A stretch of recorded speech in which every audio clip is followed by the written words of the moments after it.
Hello, all you hardcores out there. How are you doing? It's Russ here from Porky's Corner, biggest gob in sport. I've just got in. We'll do a quick video. Jotted a few things down this morning. I've got a few things I want to talk about today, but first off, right, this morning at 6:45 in the morning, the top 26 on BoxRec didn't have a fight. Didn't have a fight. The top 26 from right at the top on BoxRec, Fury, all the way to Wardley. 26 guys, none of them had a fight booked. The 27th guy did, Stephen Shaw, 18-1 American. The top 26 didn't. Jared Anderson, 14-0, age 23, Bob Arum fighter. He's ranked 32 on BoxRec. The number 33 guy was Aslabek Makhmedov, is it? He's 16-0, 15 by way of 30-odd-year-old Russian. Right, is it 34 or something like that? Right. 2:27 p.m. today, I'm looking. And he goes from number 33 to number 18. He fights this weekend, same as Jared Anderson, on a Bob Arum show, aka the Bob Father. They fight this weekend, right? They're going to scream from the rafters this weekend that they want to be in the mix, aren't they? Now, that guy going from 33 to 18 without even fighting, what is that? It's a joke, isn't it? That's an utter joke.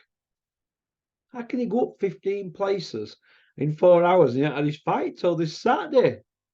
It's a bit like the WBO, isn't it, back in the day, where they bumped that guy up rankings and were dead.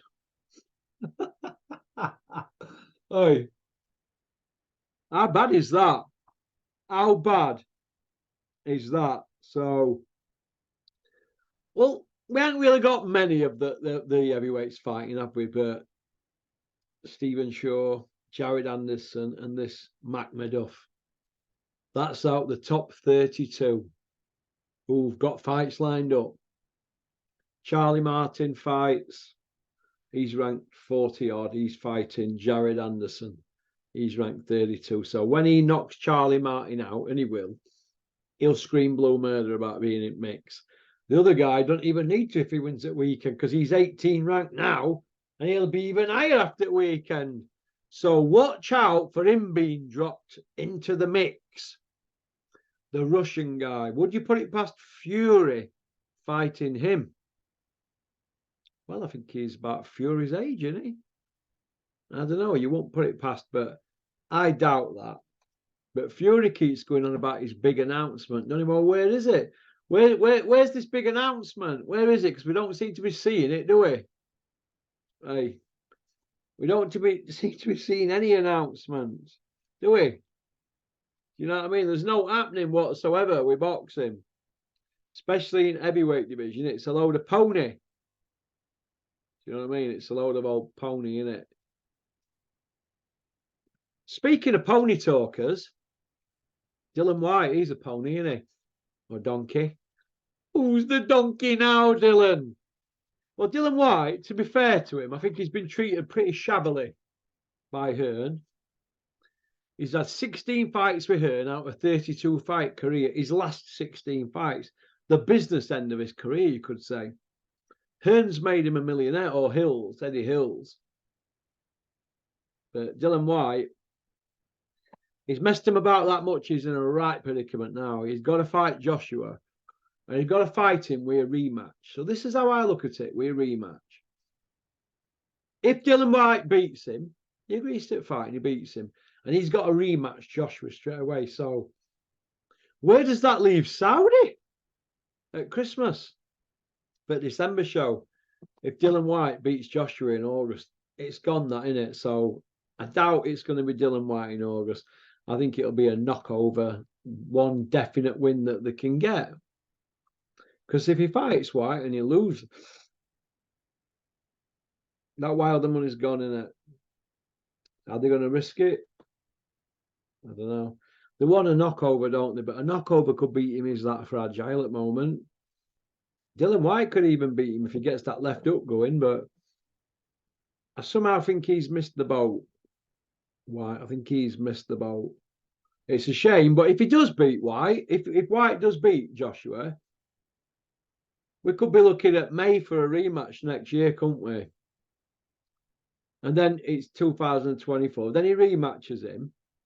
And then it could be Christmas 2024 before we get Saudi, couldn't it? If he fights White, it could be further away than ever. Because anybody can get beaten in heavyweight division. You can always throw a spanner in, it works. So I don't know what to make of it all at the moment. I think it's all a bit of shambles, isn't it?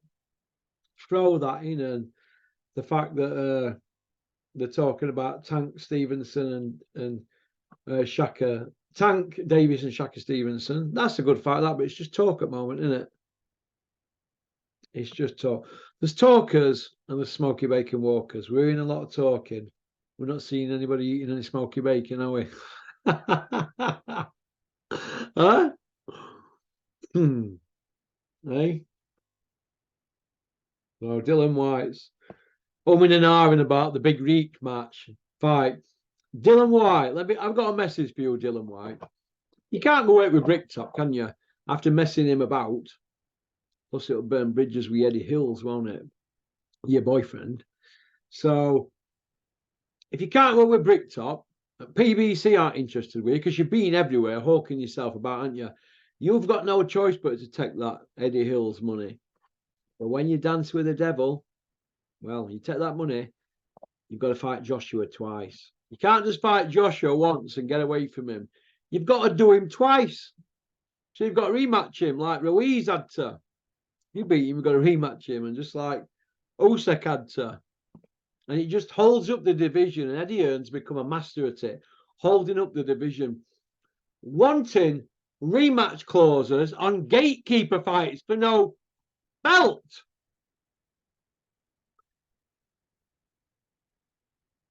I can't believe it. I can't believe it. I can't believe it. It's that bad. They want all the cards stacked in their favour, don't they? Clogging up the division. You know, Eddie Hearn's one of them innovative promoters. You know, he's done a lot for British boxing, yeah. Having them all lined up with rematches and mandatories. Have to have a rematch if you want to fight Joshua. What's the effing point at having mandatories? You have a voluntary. You have a voluntary fight, don't you? Right, to pick anybody you want in top 15 after a mandatory. But mandatories, they're tying them up with rematch clauses because they're serious fights, some of these mandatories. And it's wrong. This is that they brought mandatories out so the division could be open for everybody. You get into position at number 1 ranked for your shot, and you're going to fight the champion twice. What is all that about? Hey? What? Killing sport, they're parking it up. They're parking the heavyweight division up. And none of these media outlets, YouTubers, Steve Bunce, Oliver Holt, who else is there? Jeff Powell, all the big hitters, Colin Hart, none of them are telling this lot that they're parking the division up. None of them. Why is that? Why is that? Yet they all want to comment on whether Tony Bellew, the man that's never took a belt off a current champion, Mr. Vacant Belt, British, Commonwealth, European and World, Mr. Vacant Belt, now mouthing off about coming down. He's coming down to 16 stone. What is he now? 18? I'm coming down to 224 and I'll fight that. Or is it Roland Polanski, whatever his name is, for Bridgerweight belt? What is all that about? I'm no good with foreign names, by the way. Polanski or Romansky, whatever he is a waiter. But Tony, let me just say this: you know, if you end up Bridgerweight world champion, nobody takes that serious. There's only one commission in the whole wide world. Is it out of 11 or 12 commissions? One, only one in the whole wide world that does Bridgerweight.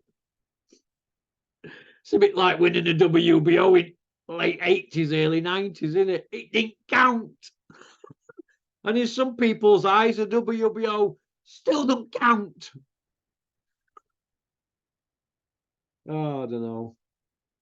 I don't know. Hey, Tony Bellew, bridge your weight. Tony Bellew, the man. This is Tony Bellew's CV. Nathan cleverly dragged him up 25 pounds of cruiserweight, stunk out the arena in a paper poo. First win over a world champion. Second win, David A, a shot fighter. No belts on line, by the way. Third win, David A, a shot fighter, one-legged man. Fourth win, wasn't even a win. It was some backdated who ended up going on to win a belt. Oh, Bell, you had a win over that Macabo. Pure poo. Life and death with him years earlier. Tony, you're 41 in November.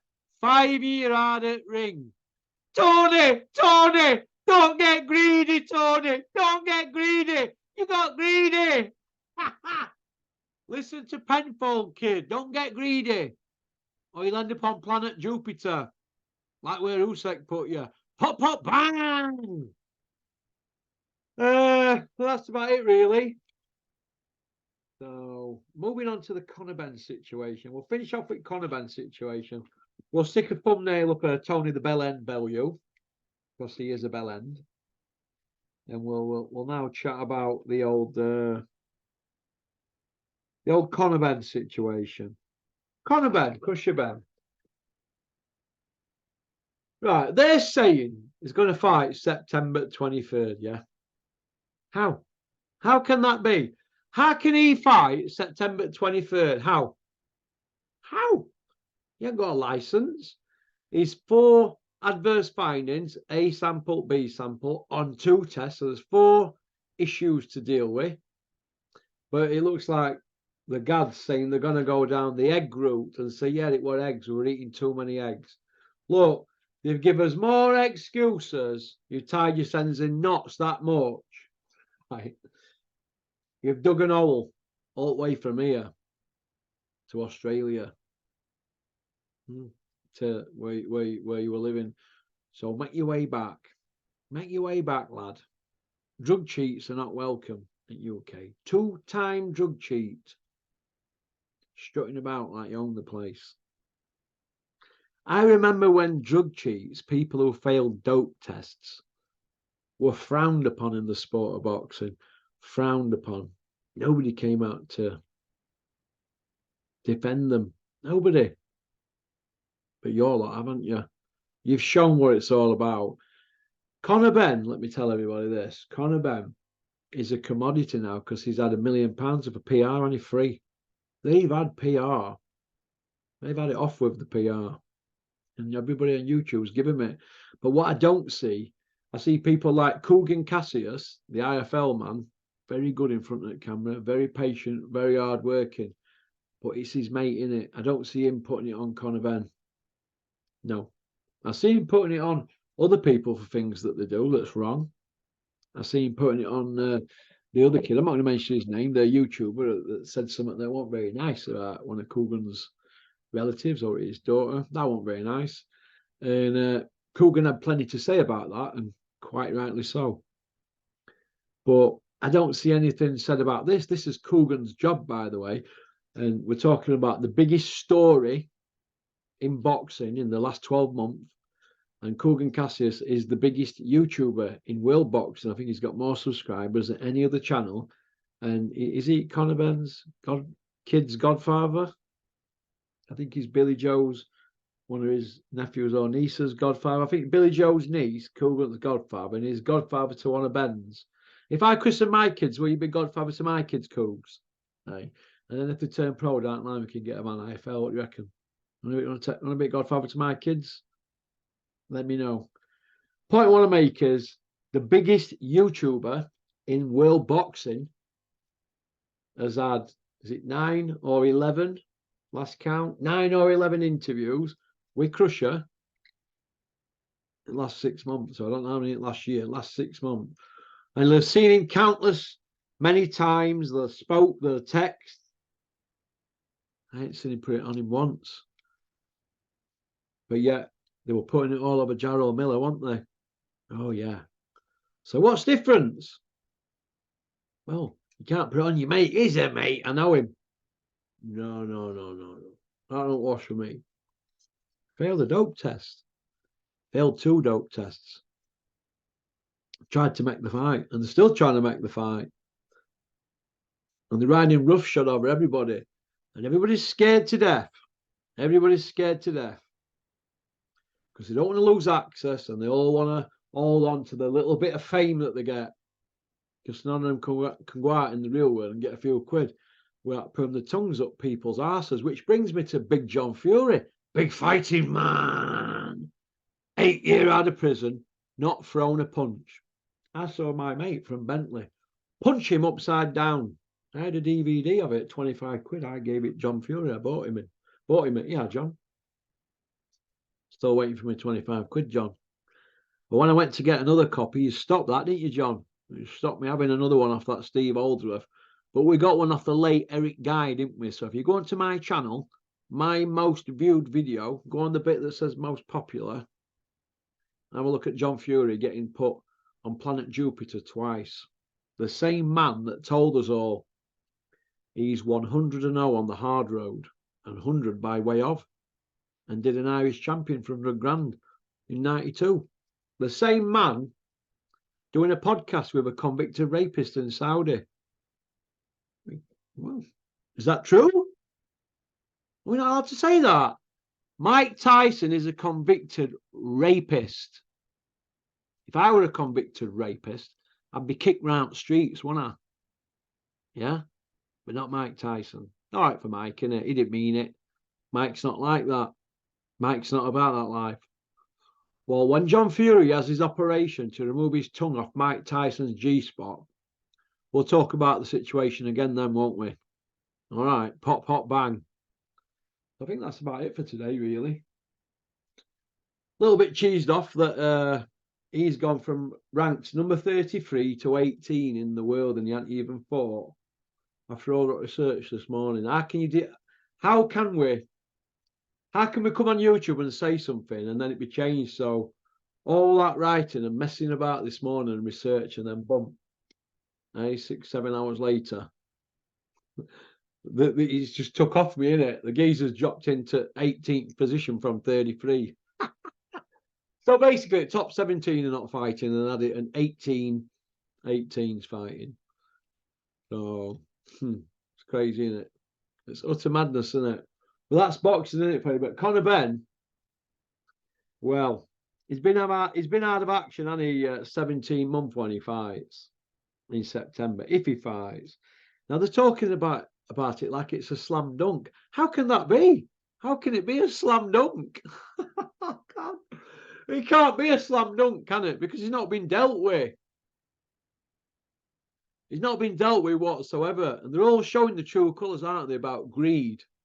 Greed reaches inside. It reaches right inside you. That's what it does to you. Yeah, it does. So, okie dokie. So I hope you've enjoyed this video. And if anything's changed since I put this video out, well, it's bang on 3 o'clock now, or 2:58. Bang on 2:58. So let's get somebody to email them at BoxRec and ask them how you can put somebody from number 33 into 18 in the space of 6 hours, under 6 hours. I think that's a miracle, that video. I think that's a miracle. And it just goes to show you that BoxRec to me now is just a guide. I'm not going to go on it as being the be and end all like I have done for the last 10 years. No, it's just a guide, isn't it? That to me is just cheating. Somebody ringing up, cheating. That's all it is. It's a bit like a boxer, isn't it? Going on a YouTube channel, telling loads of whoppers and inventing stuff and then getting them to take the video down a week later. It's a bit like that, isn't it? It's just, you won't trust them people to have them in your company, would you? That's how I look at it anyway. So, okie doke. That's about it, really. All right, peace out. Keep on trucking, keep sporting boxing, don't have nightmares, and let's look forward to the weekend's action, July the 1st. There's a lot on, isn't there? Okie dokie. Peace out.